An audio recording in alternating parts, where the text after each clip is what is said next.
Welcome to my channel, AJ13 Vlog. Please like, comment, share and subscribe.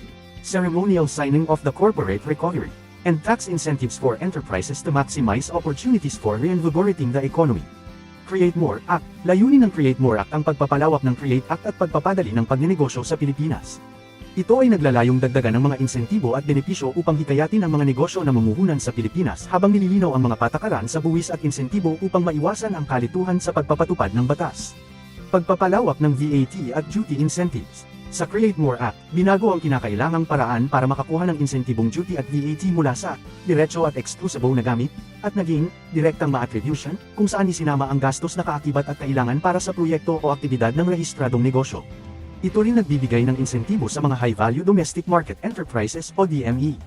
Pagpapadali ng proseso sa pagnenegosyo. Sa layunin ng Create More Act, pinabilis at pinadali ang proseso ng refund para sa VAT at iba pang mga insentibo na dating mahirap at mabagal. Ladies and gentlemen, the President of the Republic of the Philippines, His Excellency Ferdinand R. Marcos Jr.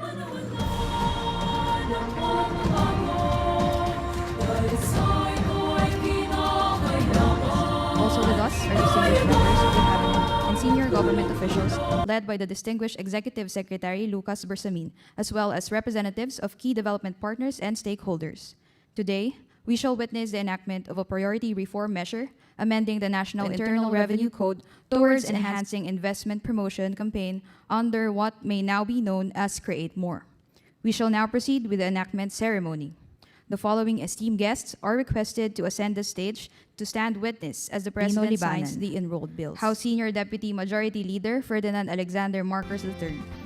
The President may now proceed to sign the enrolled copy. Upon signing of the harmonized version of Senate Bill Number 2762 and House Bill Number 9794 of the National Internal Revenue Code of 1997 as amended and for other purposes. Establishment of RBE Taxpayer Service and Tax Policy Simplification. The creation of RBE Taxpayer Service in BIR to assist businesses in tax compliance. Implementation of one-stop action centers to aid foreign investment leads. Clarification and simplification of local tax policies. Reduction of business expenses through tax changes. Reduction of corporate income tax (CIT) rate.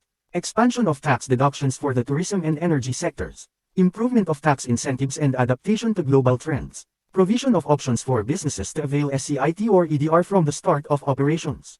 Extension of incentive periods for eligible businesses. Support for work from home or WFH arrangement for RBEs without affecting their incentives. Impact of Create More Act. Expected revenue loss and economic effects. Estimated 5.90 billion pesos revenue loss from 2025 to 2028. Anticipated replacement of revenue loss with new investments and resulting job creation and economic growth.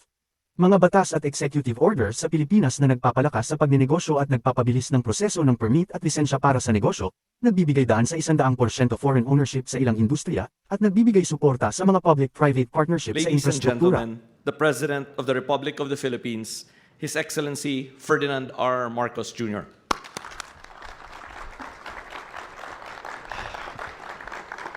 Thank you to the Special Assistant to the President on Investment and Economic Affairs, Secretary Frederick Go. This was a hard-fought and hard-won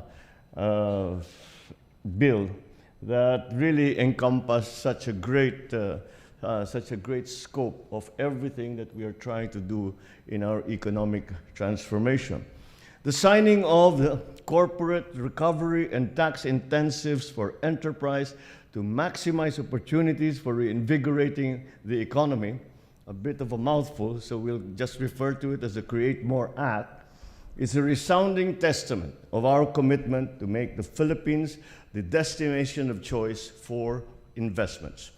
This law stands as a symbol of the invaluable insights shared by our international partners gathered during my trips abroad.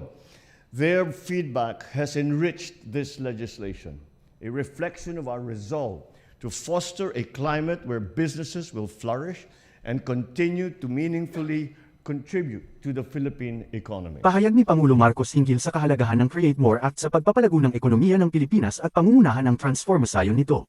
Layunin ng Create More Act na gawing globally competitive at investment-led economy ang Pilipinas, na nag-e-encourage ng local at internasyonal na pamumuhunan sa mga strategic industries.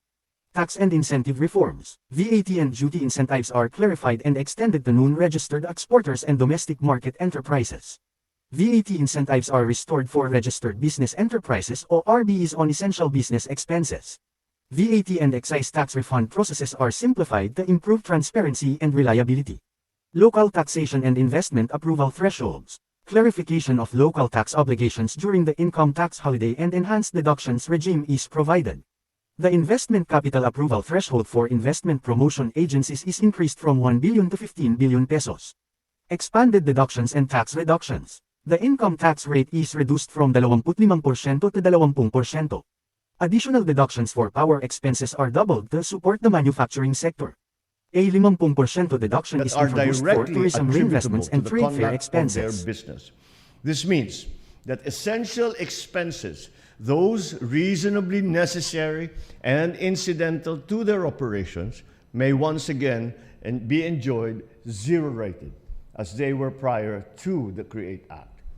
In concert with this effort, we have championed reforms to ease the way of doing business in our country, starting with a more efficient VAT and excise tax refund process under this law.